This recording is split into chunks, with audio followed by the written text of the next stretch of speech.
বাড়ির ছাদে টিনের শেড। উত্তরপাড়ায় মাকলা সারদাপল্লীর একটি বহুতলের উপর টিনের শেড তৈরি করা হয়েছিল, যা নিয়েই আপত্তি জানিয়ে পুরসভায় যান এক প্রতিবেশী। উত্তরপাড়া পুরসভায় অভিযোগ জানিয়েই কোনো পদক্ষেপ না নেওয়ায় অবশেষে বাধ্য হয়ে কলকাতা হাইকোর্টের দ্বারস্থ হন ওই প্রতিবেশী। 2022 সালে হাইকোর্টের নির্দেশে টিনের শেডটি ভাঙার জন্য নির্দেশ দেওয়া হয় উত্তরপাড়া পুরসভাকে, কিন্তু কোনো রকম পদক্ষেপ না নেওয়ায় আবারও 2023 সালে হাইকোর্ট অবমাননার মামলা করা হয়। তারপরেও কোনো লাভ হয়নি বলেই অভিযোগ। অবশেষে গার্ডেন রিচের ঘটনার পরে তৎপর হয় উত্তরপাড়া পুরসভা। আজ পুলিশকে সঙ্গে নিয়েই পুরসভার তরফ থেকে সেই বহুতলের ছাদে টিনের শেডটি খোলা হয়।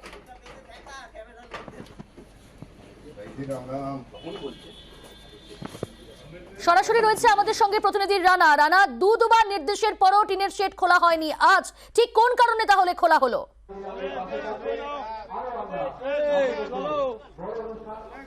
একদম প্রিয়াঙ্কা, দেখো, উত্তরপাড়া পৌরসভার যে এই যে বেআইনি যে ছাদের উপর যে টিনের সেট, সেটা কিন্তু বারবার কিন্তু 2022 সালে স্থানীয় প্রতিবেশী বিশ্বজিৎ দে তিনিও কিন্তু অভিযোগ করেছিলেন, মিউনিসিপ্যালিটিকে বারবার জানিয়েছিলেন। কিন্তু এই যে অবৈধ যে নির্মাণ করা হয়েছিল যে ছাদের সেট, সেটা কিন্তু উত্তরপাড়া পৌরসভা ভাঙার কোনো উদ্যোগ নেয়নি। ফলে 2023 সালে এই বিশ্বজিৎ বাবু উনি আবার আদালত আমার জন্য একটি মামলা দায়ের করেন। সেখানে অমৃত সিনহা ডিভিশন বেঞ্চ তিনি কিন্তু নির্দেশ দেন যে এই ইললিগাল কনস্ট্রাকশন ভেঙে ফেলা হোক। তারপরেই আশ্চর্যভাবে দেখা গেল গতকাল উত্তরপাড়া পৌরসভা থেকে তারা কিন্তু লোকজন নিয়ে গিয়ে সেই বেআইনি যে টিনের সেট সেটা খুলে ফেলা হলো। প্রশ্ন সেখানেই উঠছে যে এই গার্ডেন রিচের ঘটনার পর পৌরসভা কিন্তু হুঁশ ফিরেছে। কারণ গত কয়েকদিন আগে কিন্তু আমরা নিউজ 18 বাংলা চ্যানেলেই দেখিয়েছিলাম যে এই উত্তরপাড়া পৌরসভায় একটা দুতলা বাড়ি থেকে কি করে সে দিনে রাতে পর কিন্তু 6তলা বাড়ি করে 7তলা বাড়ি করে ফেলেছে। ফলে এইখানে উত্তরপাড়া পৌরসভার বিরুদ্ধে কিন্তু একটা অভিযোগ উঠছে যে তিনি যেখানে স্থানীয় মানুষ অভিযোগ জানিয়ে যেখানে পৌরসভার কাছ থেকে কোনো প্রতিকার পাচ্ছেন না, সেখানে কিন্তু আদালতের নির্দেশের পরই কিন্তু এই যে টিনের সেট খোলা হলো। প্রিয়াঙ্কা, ধন্যবাদ রানা।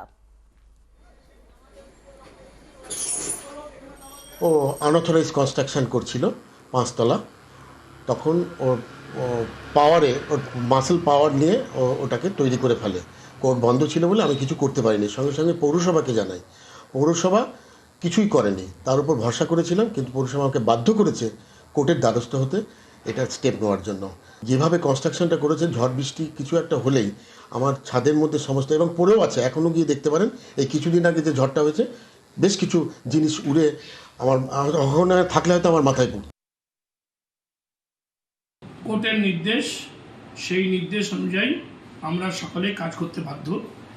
একজন ব্যক্তি বিশেষ হতে পারে, একজন প্রতিষ্ঠানগত হতে পারে, একজন বোর্ডের হেড হিসেবে হতে পারে।